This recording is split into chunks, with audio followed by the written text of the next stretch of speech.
좌우에 계신 분하고 인사합니다. 주님의 이름으로 축복하고 사랑합니다. 하나님이 당신을 사랑하십니다. 아멘이지요. 하나님이 우리를 사랑하십니다. 2025년도 한 해가 이제 얼마 남지 않았네요.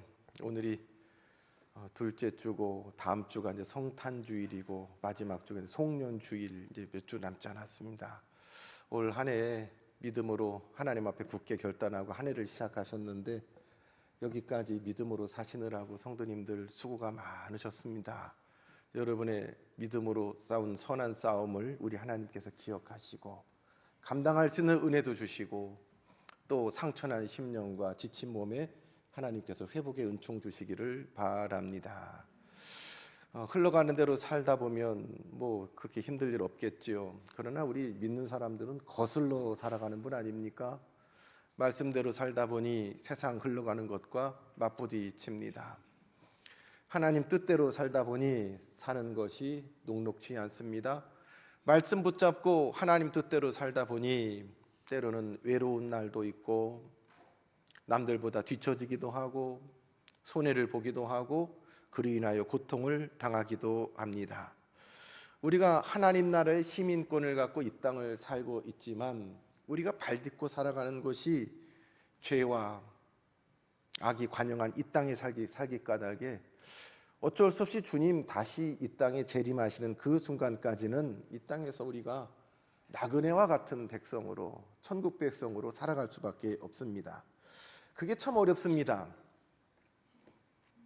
나는 하나님 나라 사람인데 내가 발딛고 사는 이 땅은 하나님 나라가 아니니 하나님의 말씀, 하나님 나라의 가치와 이 땅에서 사람들이 살아가는 방식과 부딪힐 수밖에 없고 그 가운데 성도는 어려움을 겪고 곤란을 겪고 괴로움을 겪고 심지어 과거에 이 신앙 때문에, 이 믿음 때문에 큰 박해를 당하고 생명의 위협을 받고 있지 않았습니까?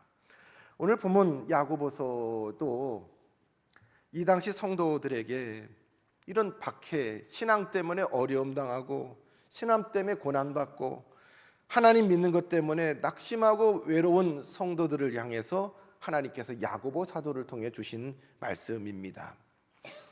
예수님 믿는다는 거 하나로 세상과 등져 버렸습니다. 아니, 세상이 우리 신앙 갖고 있는 성도들을 등져 버렸습니다. 때로는 살던 삶의 터전에서 쫓겨나야 되겠고 일자리를 잃기도 했고 그 가정이 곤란을 당하기도 했고 생명의 위협을 받기도 합니다. 참 성지순례 여러분 다녀오셨어요? 작년 올해도 계획했는데 결국 못 갔네요. 어느 정도 인원이 돼야지 가는데 우리 성지순례 인원 모집했더니 5분이 채 안 돼서 그만 우리가 계획하고 주저앉아 버렸습니다만 뭐 이스라엘이며 신약 시대의 성지인 저 터키 쪽이며 안 가도 우리 대한민국 안에도 우리 믿음의 선배들이 한국교회 초창기에 겪었던 그 많은 믿음의 자취들을 찾아볼 수 있고 가깝게는 그 일본의 그 나가사키 지역을 가면 거기에는 그 일본 기독교가 우리보다 훨씬 먼저 들어왔을 때에 큰 박해가 있었습니다. 그래서 그 믿음의 선배들이 그 박해를 당했던 흔적들, 소설 엔도 슈샤쿠의 침묵의 배경이 되었던 그 역사적 자리가 그대로 많이 보존되어 있는데 가면은 참 질문 하나가 떠오릅니다. 하나님 사랑하는, 하나님 믿는 사람들한테 왜 이런 일이 주어지는가라는 것이 첫 번째 질문이고, 두 번째로는 하나님 믿는 사람들이 이런 일을 당할 때에 하나님은 왜 이거를 놔두셨나? 이 배경으로 나온 그 소설이 엔도 슈샤쿠의 침묵이라는 소설입니다. 이 침묵은 하나님의 침묵입니다. 마치 하나님이 성도가 믿음 때문에 괴로움 당할 때 뒷짐 지고 나 몰라라 하는 것 같은 그 고난 당하는 가운데 성도들이 막 비명을 지릅니다. 믿음 때문에 너무 고통당해서 막 절규하면서 비명을 지르는데 그럼 하나님이 하늘에서 천사라도 내려보내서 막 구해줘야 되는 거 아닙니까? 그런데 그냥 처절하게 성도는 심지어 순교를 당합니다. 그 일본에 가면은 그 온천도 많잖아요. 그래서 그 순교당한 그 지역에 가면은 상상을 초월하는 뜨거운 온천물인데 심지어는 그 온천물에 순교를 당하는 성도 있습니다. 그냥 시원한 정도가 아니라 뭐 100도 가까운 그런 온천물에 목숨을 잃는 일도 있습니다. 그래서 그 당시 성도들을 바라보면서 앤더슈 작가가 그 글 가운데 그런 글을 썼습니다. 하나님, 우리는 이렇게 괴로운데 저 바다는 저렇게 푸릅니다. 아무 일 없는 것처럼 저 바다는 저렇게 푸릅니다. 나가사키 바다가 보이는 그곳에 앤더슈 작가의 시비 가운데 그 글구가 써 있습니다. 우리는 이렇게 괴로운데 저 바다는 이렇게 푸릅니다. 아무 일 없는 것처럼. 하나님은 근데 뭐 하고 계십니까? 라는 질문입니다. 꼭 과거의 믿음의 선배들뿐만 아니라 오늘 믿음으로 살아가는 우리들 가운데에도 그냥 발버둥 치고 몰임치면 하나님 좀 도와주셔야 되잖아요. 성령께서 도와주시고 그 큰 팔을 펴서 기도할 때 불끈불끈 도와주시고 악한 자를 물리쳐 주셔야 되는데, 오늘 이 야고보서가 쓰여진 이때나 지금이나 때는 하나님이 뒷짐지고 모른 척하는 것 같습니다. 오늘 본문 7절 말씀 이하에 읽었습니다만 1절부터 6절 말씀은 그 당시 교회와 성도가 당했던 많은 악인들에 관한 하나님의 심판들이 나와 있습니다. 여러분 잠깐 펴고 계신 야고보서 5장 말씀을 한번 보실 수 있길 바랍니다. 1절에 보면 들으라 부한자들아 너희에게 임할 고생으로 말미암아 울고 통곡하라. 부한자들을 하나님이 심판하신답니다. 2절에 보면 너희 재물은 썩었고 너희 옷은 좀 먹었으며 너희의 금과 은은 녹슬었으니 이 독이 너희에게 증거가 되어 불같이 너희의 살을 먹으리라. 너희가 말세의 재물을 쌓았도다. 보라 너희 밭에 추수한 품꾼에게 주지 아니한 싹이 소리 지르며 그 추수한 자의 우는 소리가 만군의 주의 귀에 들렸느니라. 너희가 땅에서 사치하고 방종하여 살육의 날에 너희 마음을 살찌게 하였도다. 너희는 의인을 정죄하고 죽였으나 그는 너희에게 대항하지 아니하였느니라. 부자에 관한 심판을 주십니다. 돈 많이 벌고 열심히 해가지고 많이 쌓은 것이 죄가 되겠습니까? 그게 문제, 그냥 많이 가진 게 문제가 아닙니다. 불의한 사람을 부린 그 품삯을 떼먹고 불의하게 옳지 못한 방법으로 다른 사람에게 피눈물 흘리면서 그것을 뜯어내서 부를 착취한 악인에 관한 심판에 관한 말씀입니다.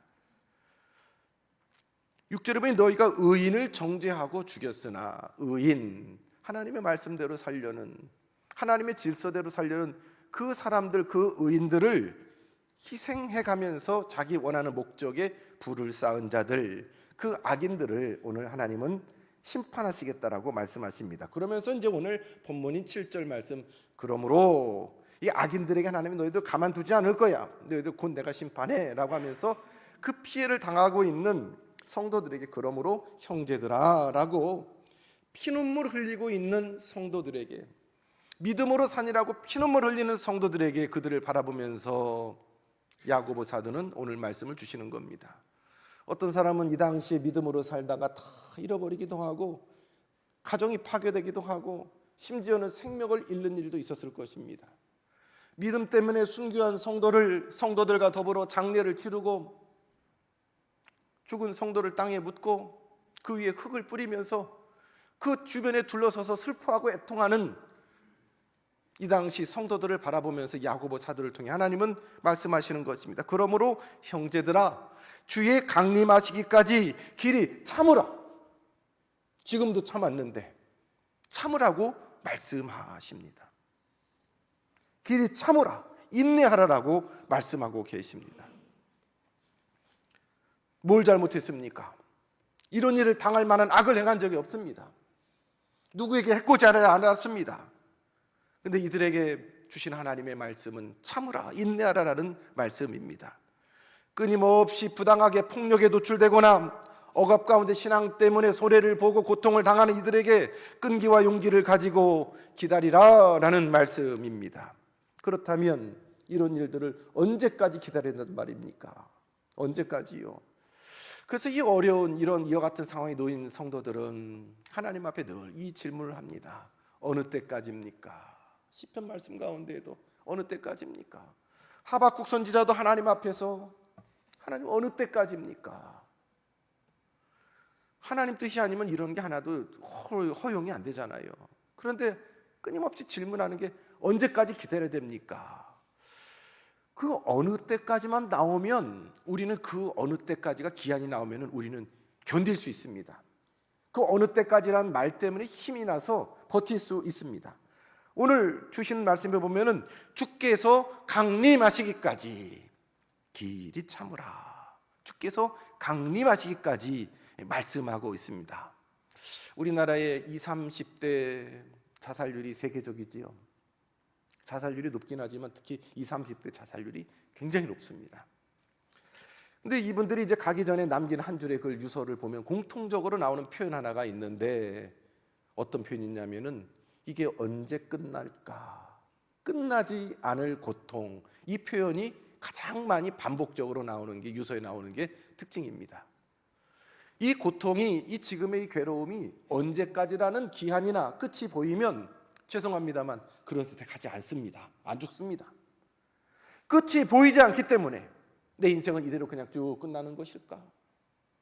마지막 호흡까지 난 이러다 내 인생이 끝나는 것일까 할 때에 그들은 스스로 자기의 시간을 끝내버립니다. 때가 약속된 일정한 기간의 기다림은 그 때가 있음으로 말미암아 모든 것을 견딜 수 있는 힘을 줍니다. 그렇지 않겠습니까? 기다려보면 뭐 되지 뭐. 그러면 당장에 답답해도 기다릴 수가 있어요.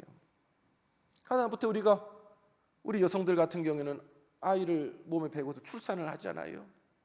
얼마나 불편해요. 점점 배가 불러올 때. 그런데 이제 곧 달수가 차면은 해산하지 않습니까? 아이를 낳았습니다. 아이가 늦은 밤에 남들 다 자는데 깊은 밤에 일어나서 베게 울어댑니다. 잠을 안 자고 칭얼대며 울어댑니다. 뭐 잠투정한다고 그러나요?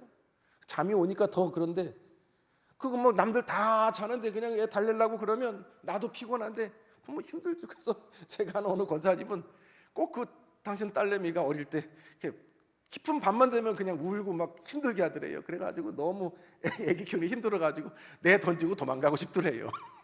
그런데도 안 내던지고 크지 않은 건 뭐예요? 얘 좀 이러다가 어느 순간에 아무리 던지고 것도 지쳐가지고 푹 잠드는 것을 경험적으로 알기 때문에 기다려주는 거지요. 또 자장 가면서 나도 피곤하고 힘들지만 애를 안고서 기다려주는 거지요. 그리고 언제까지 아이가 품에서 그렇게 하겠습니까? 기다려주는 거지요.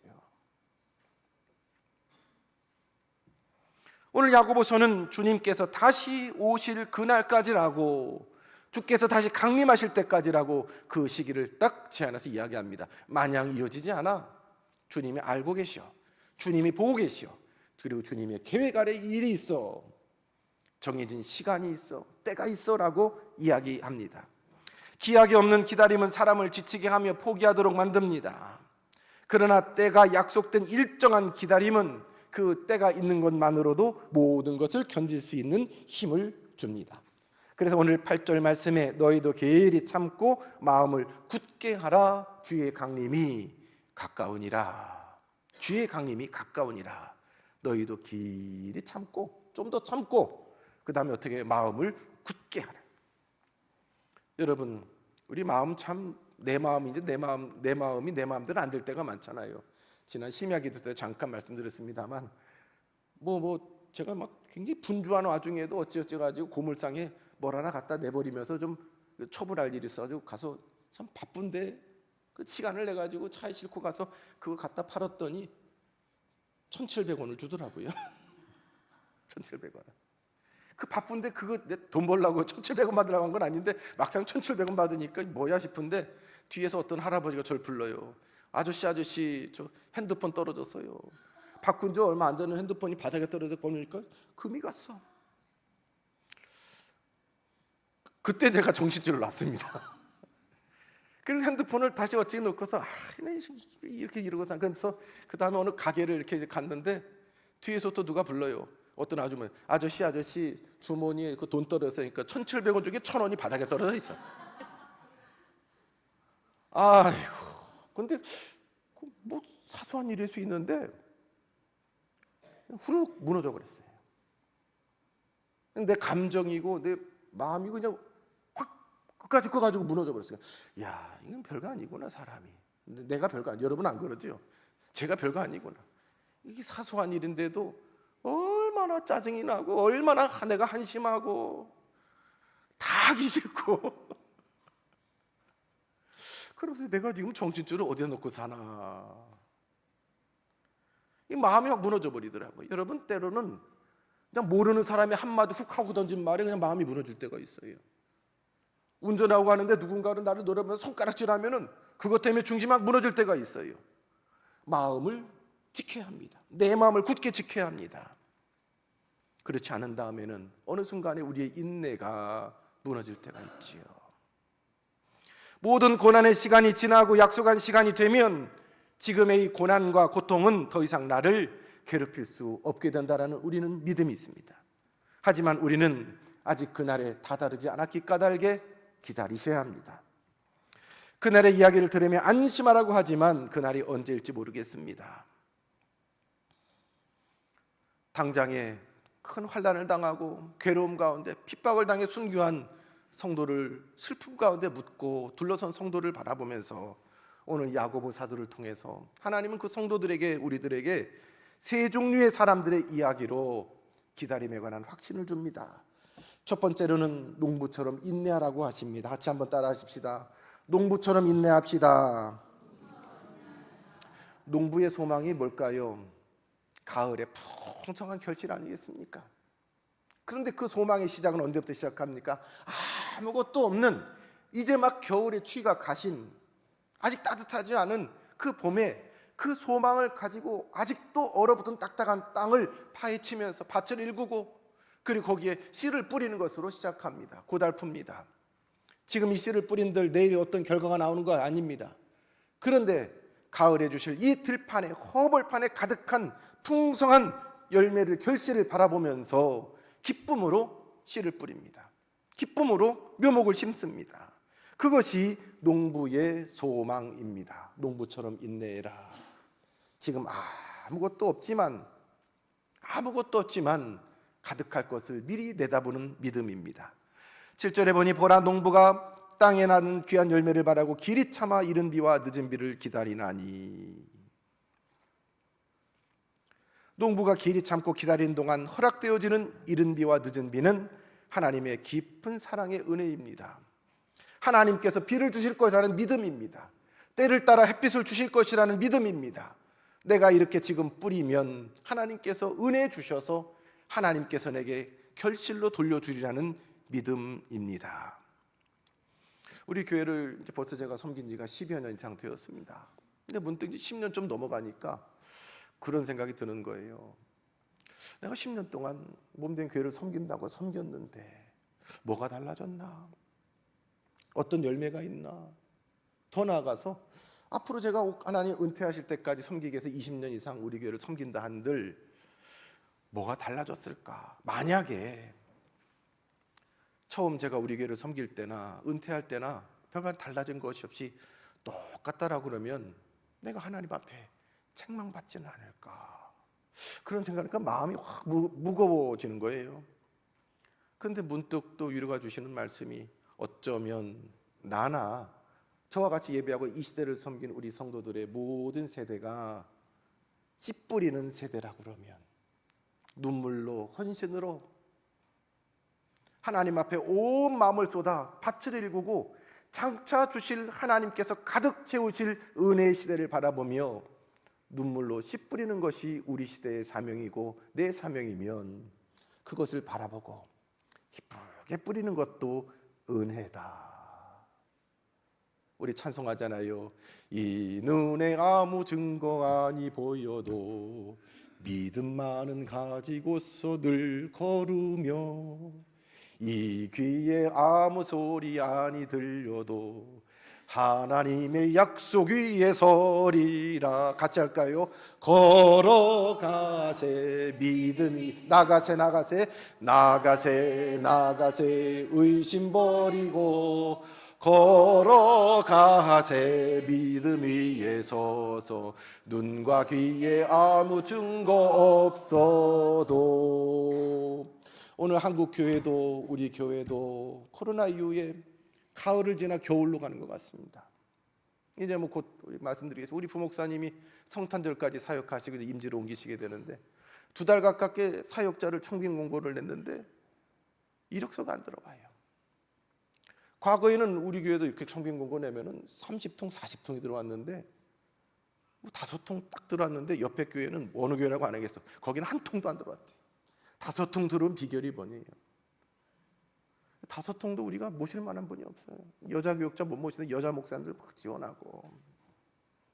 근데 이게 우리 교회뿐만 아니에요. 심지어 저 밑에 있는 무슨 된 교회 있잖아요. 부목사 오시기로 했던 분이 그 교회보다 더 좋은 교회인데 2분이나 딴 데로 갔대. 그 교회가 그 정도니 교회마다 뭐 우리 교회는 교육전사님도 1년 6개월 공석이었고 교회의 모든 지표가 신학교도 그러고요. 지금 이런 시대를 살고 있습니다. 겨울과 같은 시대, 황량한 시대를 살고 있습니다. 그러나 오히려 이때에 하나님께서 우리에게 요구하시는 하나님이 계획하시는 그날과 그때와 하나님의 계획이 있음을 알고 우리는 어쩌면 종말과도 같은 시대를 우리는 믿음으로 살아가는 것입니다. 그러면서 첫 번째로 우리는 농부와 같이 인내할 수 있어야 되겠습니다. 두 번째로 오늘 말씀 가운데에 선지자들처럼 인내하라고 말씀하십니다. 같이 합니다. 선지자들처럼 인내합시다. 선지자, 예언자는 누굽니까? 하나님 앞에 부르심을 받아서 하나님이 주시는 말씀으로 사람들 앞에 선포하는 자들이 예언자, 선지자입니다. 하나님의 명령을 행하고 하나님이 시키신 대로 가고 오고 하나님 주신 말씀을 그대로 선포하는 것이 선지자입니다. 그는 삶의 현장에서 어느 날 부르심을 받습니다. 그는 하나님의 뜻을 위하여 평소에 자기가 했던 일, 직업, 자기 계획 다 내려놓고 하나님께서 주신 그 사명을 따라 가는 것이 선지자입니다. 그래서 호세아 선지자 같은 사람은 그의 삶으로 하나님 앞에 선포할 때에 이 고멜과 같은 거리의 여인과 결혼하기도 했어야만 했습니다. 또 어떤 선지자는 이 사명 감당할 때 큰 웅덩이에 갇히기도 했습니다. 더 많은 경우에 어떤 선지자는 부름받은 이후에 인간적으로는 불행한 삶이 이어집니다. 큰 돌에 맞아 죽기도 하고 사형을 당하기도 하고 뭐 그게 선지자의 삶입니다.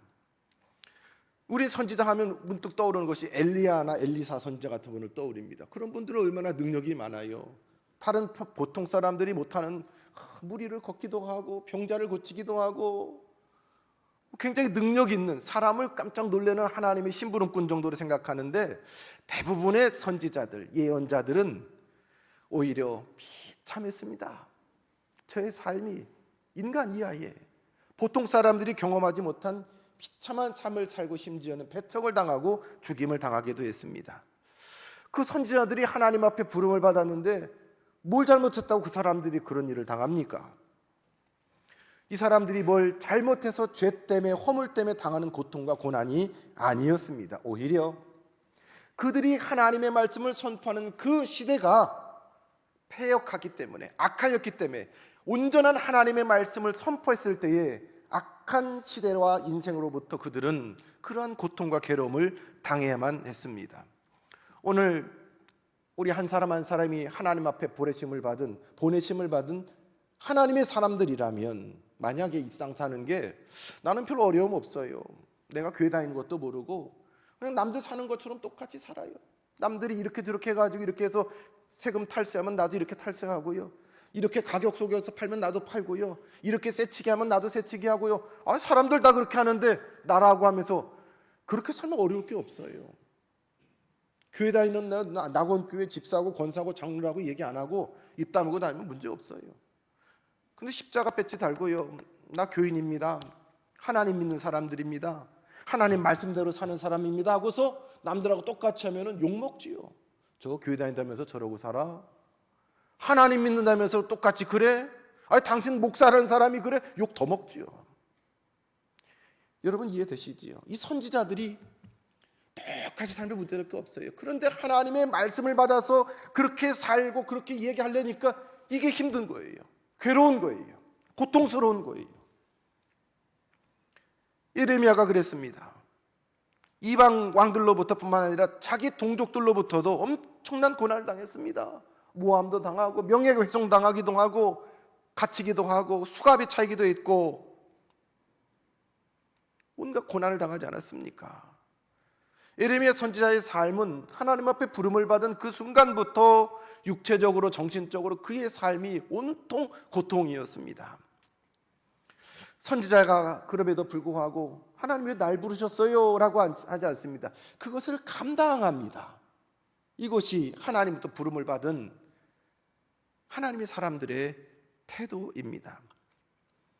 하나님 때문에 내가 어렵지, 주님 때문에 이런 내가 일을 당하지, 주님 때문에 이 수치를 당하지. 여러분, 몸된 교회를 섬기는 일 가운데에도 어떤 때는 얼마나 고달퍼요. 어찌어찌 직분은 받았는데 이게 참 부담스러워서 내 던지고 싶은데 우리 항존직들은 내 던질 수도 없어요. 괜히 내가 장로가 되고 괜히 권사가 되고 괜히 목사가 되고 그대로 살려니 고달프고, 그러면서 문득 억울한 생각도 들고, 그럴 때마다 여러분 예수님을 떠올릴 수 있길 바랍니다. 제일 억울한 분이 예수님이에요. 뭔 죄가 있어요? 모든 선지자들과 예수님의 삶이 오늘 그 말씀대로 살아가는 우리의 삶의 모범이 될 수 있기를 바랍니다. 세 번째로 야고보 사도는 이 성도들에게, 오늘 우리들에게 욥처럼 인내하라고 말씀하십니다. 따라하십시다. 욥처럼 인내합시다. 여러분 느낌 딱 오시죠? 욥은 모든 인생 중에 제일 고난당한 사람이 욥입니다. 제가 어릴 때부터 이름이 넉자니까 불편해서 나중에 자녀를 내가 하나님 주셔서 부모가 되면 자녀의 이름을 외자로 짓겠다, 석자를 맞추겠다. 성경 속에서 어려서부터 부단히 한 글자 이름을 찾았는데 제일 훌륭한 사람이 욥이에요. 근데 우리 아이들 이름을 욥이라고 못 붙였습니다. 욥처럼 고생하면 부모 탓할까 봐. 근데 하나하나 우리가 그냥 남의 일이니까 그런가 보다 싶은데, 여러분 내 일이면 하나도 우리가 감당하기 어려운 게 욥입니다. 근데 그 욥을, 그 고난을 다 감당했습니다. 누구를 탓하지 않았습니다. 심지어 옆에 있는 아내조차도 당신 이따위로 고난당하는데 뭐 하나님 붙잡고 있어, 하나님 저주하고 죽어버려, 우리 확 죽어버립시다, 하나님 뭐 어떻게 우리한테 이럴 수 있어, 그랬는데 욥이 하나님과 그 아내 앞에 그런 얘기잖아요.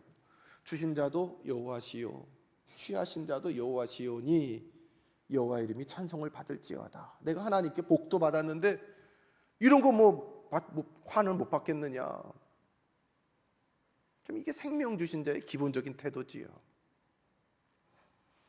오늘 욥처럼 인내하자고 큰 고난 가운데 있는 성도들 앞에 야고보 사도를 통해 하나님이 말씀하십니다. 욥은 마지막까지 끝까지 포기하지 않는 믿음입니다. 인생의 고난 가운데 그 고난을 누구 탓하지 않고 원망하지 않고 끝까지 하나님 앞에서 그 고난을 감당하면서 그 순간을, 그 시간을 하나님 앞에 살아가는 믿음이 욥의 인내입니다. 욥 옆에 모든 것이 떠났습니다. 물질도 떠나고 사람도 떠나고 사랑하는 자녀들도 일시에 떠났습니다. 아내도 욥을 이해하지 못합니다. 찾아왔던 세 명의 친구들은 말이 친구지 없느니만 못한 말들을 옆에서 가시도 친 말들을 쓰러져 있는 욥을 향해 매질합니다.